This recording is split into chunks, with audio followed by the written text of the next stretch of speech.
A student dies after being run over. Portions of the National Highway in Santa Barbara turned dark after solar street lights installed by DPWH were stolen. A reporter was shot dead on Thursday evening.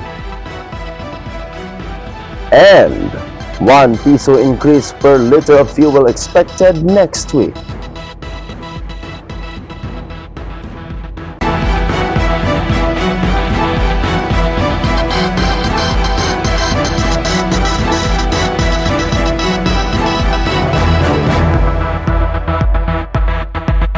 Good evening, I'm Apolinario, Ferdinand D. Valencia, and this is Philippine Headlines. In Luzon, the student dies after being run over in the province of Nueva Vizcaya. A student died after being run over by a fuel tanker along Barangay Baretbet in Bagabag, Nueva Vizcaya. Based on the investigation by the Bagabag PNP, a tanker truck and a motorcycle carrying a father and son from Pandi, Bulacan were traveling in opposite directions where the incident occurred past 11 p.m. on May 19. The tanker was reportedly descending a curved portion of the road while the motorcycle driven by a 50-year-old father was traveling uphill. Both vehicles allegedly entered the opposite lane. Due to the collision, the father and son fell from their motorcycle and the driver's son was thrown underneath the tanker and run over by its left wheel.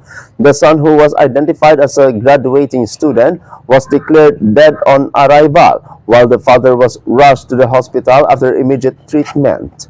According to police, the father and son were supposedly on their way to Cagayan province to visit relatives. The tanker driver and the vehicle are now under the custody of the Bagabag PNP as the investigation into the incident continues.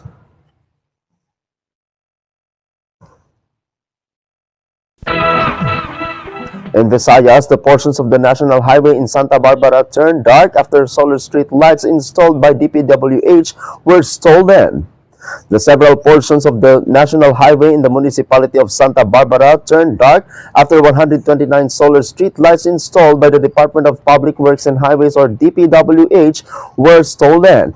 According to Santa Barbara ABC President and Punong Barangay Larry Diatras, they only noticed last week that the streetlights in barangays Bolong Este and Cabugao Sur were gradually being stolen.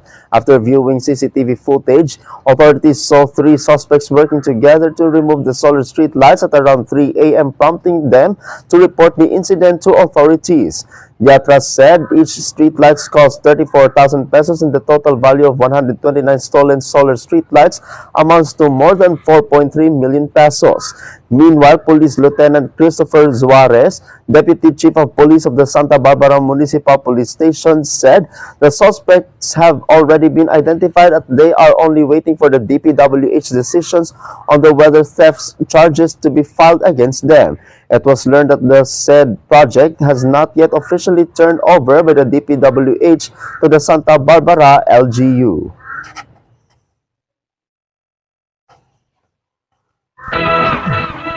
In Mindanao, a reporter was shot dead on Thursday evening in the municipality of Maligayao.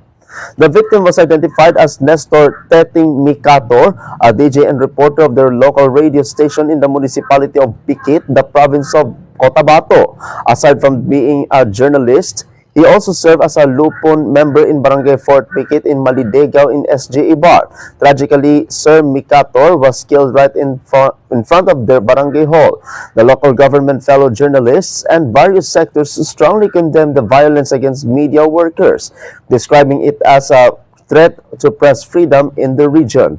The Philippine National Police continues the investigation to determine the motive behind the shooting and whether the crime was related to his profession.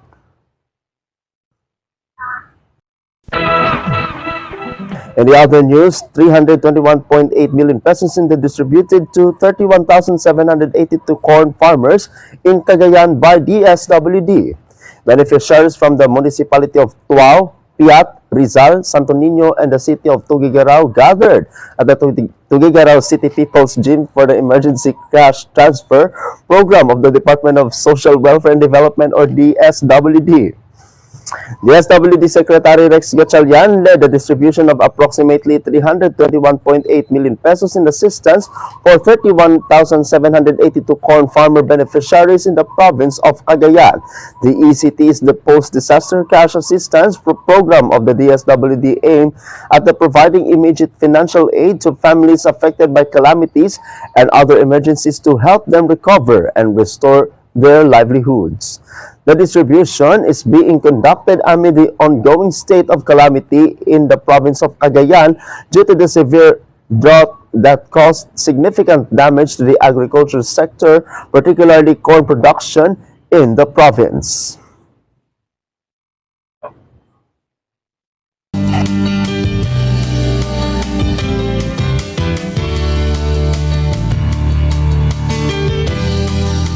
And our business update, more than 1 peso increase per liter of fuel expected next week. Motorists are expected to face another round of oil price hikes next week amid continuing supply disruptions caused by the war in the Middle East. Based on the estimates from trading in the Mean of Platts Singapore, or MOPS, and foreign exchange averages over the past 4 days, an oil industry source said the following price adjustments are expected. The diesel is increase of 1 peso to 1 peso to 30 centavos per liter, and gasoline increase of 1 peso and 20 centavos to 1 peso and 50 centavos per liter.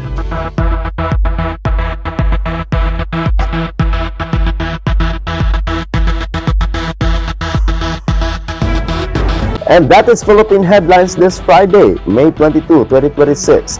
I'm Apolinario Ferdinand Ignatius Valencia, and this is Salakot Online Broadcasting Network.